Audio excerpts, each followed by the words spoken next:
Monsieur le ministre, la parole est à Monsieur Jean-Philippe Nilor. Monsieur le Premier ministre, arrière-petit-fils d'Africains réduits en esclavage, je partage avec tous les humanistes de notre planète l'émotion suscitée par les images d'êtres humains vendus aux enchères en Libye. Pourtant, de nombreuses ONG ont alerté la communauté internationale depuis longtemps. Et que dire du rapport accablant de l'Organisation internationale pour la migration d'avril 2017 ? L'Afrique a enrichi l'Europe. Qu'a-t-elle eu en retour? Rien. Malgré la résolution des Nations Unies votée il y a 47 ans, la main sur le cœur, aucun pays développé n'accorde 0,7 points de son PIB à l'aide au développement. Et la loi de finances votée ici même hier n'échappe pas à ce désengagement.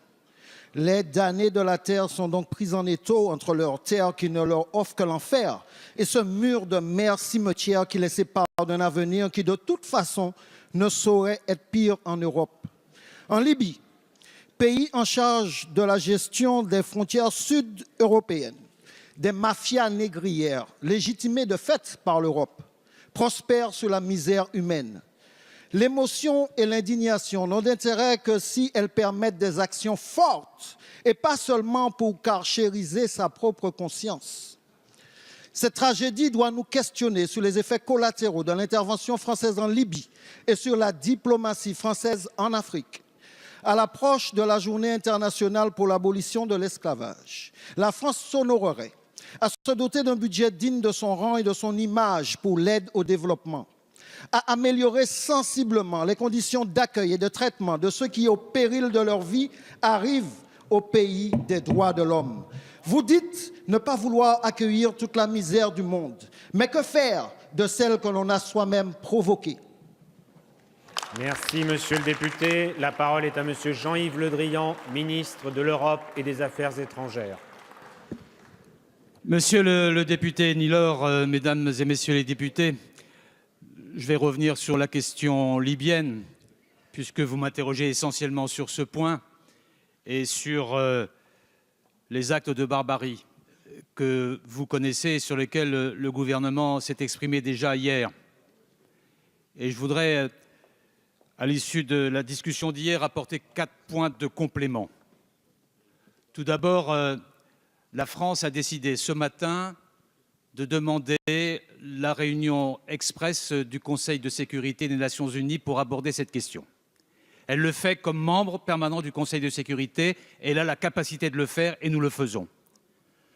Deuxièmement, nous souhaitons que le Conseil de sécurité s'entoure des avis publics de l'Organisation internationale des migrations et du Haut Commissariat aux réfugiés pour que ces deux organismes des Nations Unies rendent public l'état réel des situations en Libye, dont font partie la traite des migrants que vous avez à juste reprise dénoncée dans vos propos. Troisièmement, les autorités libyennes, plusieurs fois alertées, y compris, monsieur le député, par mes soins, parce que je m'y suis rendu au mois de septembre, ont décidé la mise en œuvre d'une enquête sur les faits. Nous souhaitons que ça aille vite. Et nous disons que si la justice libyenne n'est pas en mesure de mener à bien les procédures, nous devrons engager une procédure internationale de sanctions. Enfin, dernier point, chacun voit bien que la résolution de ce type de drame ne peut avoir lieu que s'il y a une solution politique qui aujourd'hui est initiée par les Nations Unies, par l'envoyé spécial du secrétaire général, M. Salamé.